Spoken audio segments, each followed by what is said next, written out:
La terrible tragedia de Marco Siffredi, el snowboarder que desapareció en el Everest. Marco Siffredi cambió la visión del alpinismo para siempre. Nadie sabía entonces que le esperaba una terrible tragedia. Bienvenidos a nuestro canal, donde podrás conocer historias y hechos impactantes que te mantendrán pegado a la pantalla. Quédate con nosotros, en este video te contaremos la historia de Marco Siffredi, un snowboarder que desapareció en el Everest. ¿Estás listo? Pero antes de comenzar te invitamos a suscribirte a nuestro canal, es gratis. El 8 de septiembre de 2002, Marco Siffredi, de 23 años, alpinista y snowboarder, llegó a la cima del Everest. Se tomó un momento para disfrutar de la sensación de estar en la cima del mundo mientras contemplaba el lienzo de hielo y nieve debajo de él. Se preparaba para hacer lo impensable, bajar en snowboard desde la cima del monte Everest hasta el campamento base a través de uno de los senderos más peligrosos. Una expedición para la que Siffredi llevaba años preparándose y escalando gran cantidad de cumbres para alcanzar el gran sueño de su vida. A principios de agosto de 2002, Siffredi partió hacia Nepal con la intención de hacer el primer descenso en snowboard del Everest.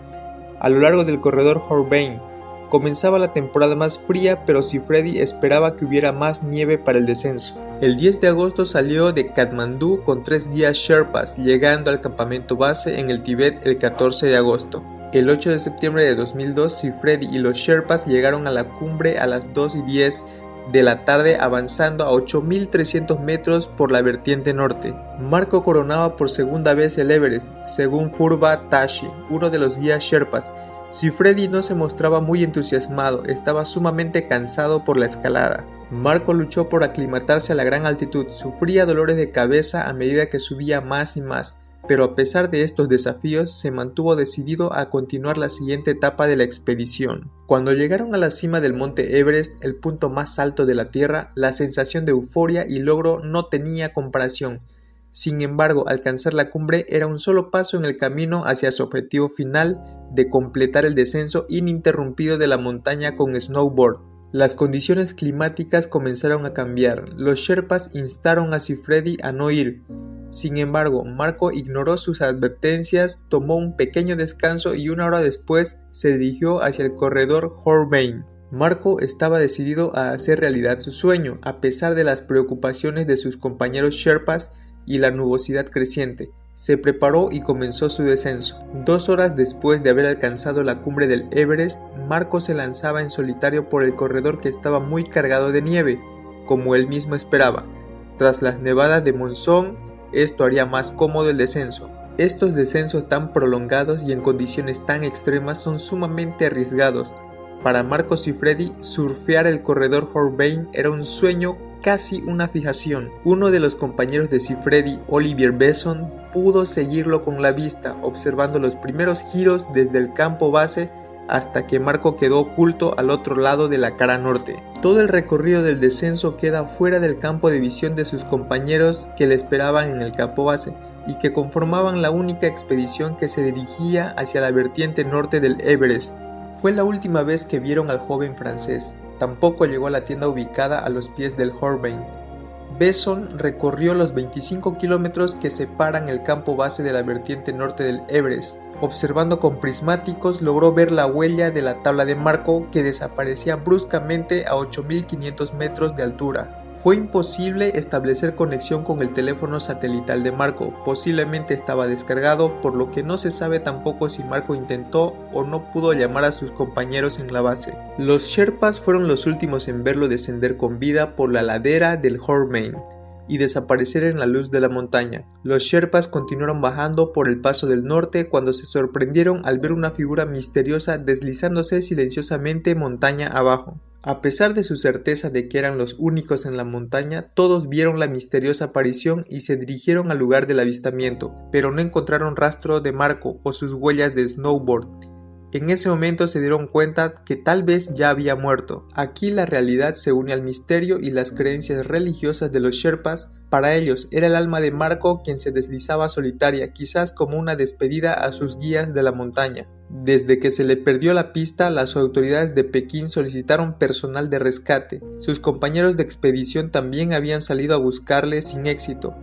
Eran pocas las posibilidades de encontrarle con vida. ¿Qué podía haberle sucedido a Marco? Los avistamientos y recorridos al corredor Hornbein no daban pista alguna. No se veían rastros de ninguna avalancha reciente, pero podían existir otras causas de accidente, un rappel que falla, una salida del itinerario previsto, una grieta. No se encontró ninguna razón posible de la desaparición de Marcos y Freddy. Solo se pudo distinguir la huella dejada por el snowboard sobre la cual se deslizaba en el descenso. Se discutieron muchas teorías y abundaron las especulaciones, pero al final nadie supo con certeza qué le sucedió a Marco, independientemente de la causa. Su misteriosa desaparición fue un golpe devastador para las comunidades de escaladores y snowboard. Marcos y Freddy había desaparecido en la montaña más alta del mundo. Freddy probablemente sufrió una caída fatal. Su cuerpo nunca fue encontrado. Espera, ¿ya le diste like al video y te suscribiste al canal? ¿Por qué no lo haces?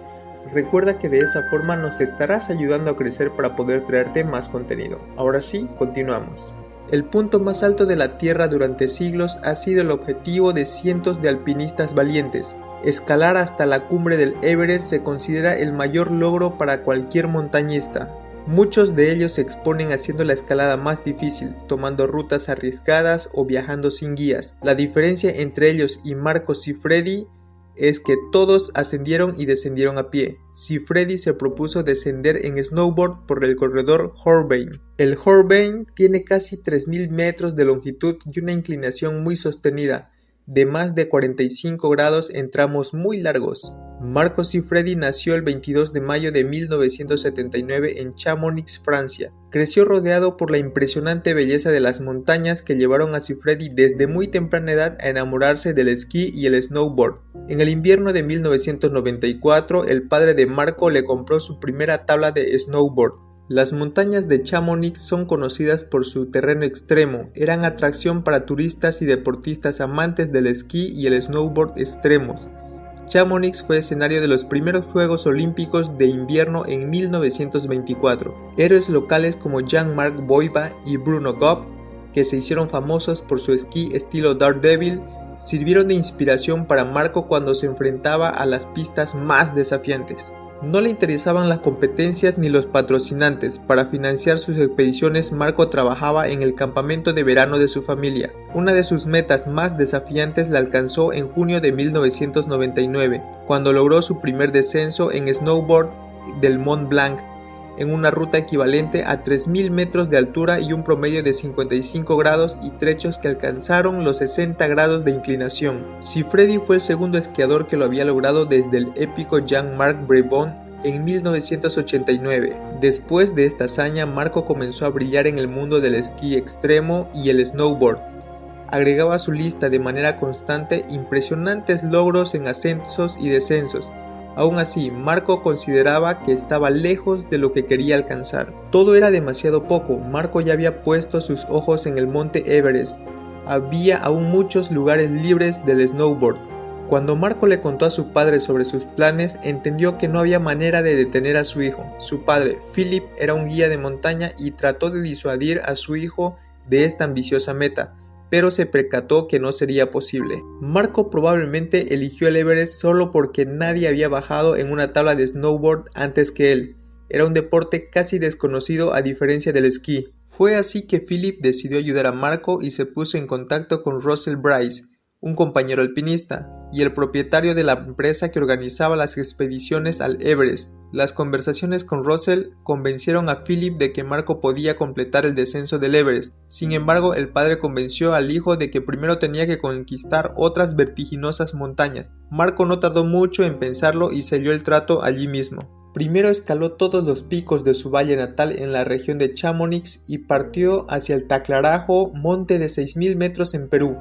Luego fue a Nepal para descender de la puerta Jalakpa. A los 23 años ya había descendido 3 picos de 8000 metros cada uno, entre ellos el mismo Everest, el cual descendió por el corredor Norton en la primavera de 2001, en lo que fue el primer descenso integral sobre snowboard de la cara norte del techo del mundo. En esa ocasión, el descenso de Marcos y Freddy tampoco estuvo exento de contratiempos. Unos 200 metros por debajo de la cumbre se vio obligado a realizar un rappel de unos 150 metros, a lo que hay que añadir un pequeño problema técnico. A los 8600 metros, una correa de sujeción en su tabla de snowboard se rompió debido al frío lo que precisó de un arreglo de emergencia con la ayuda de un Sherpa.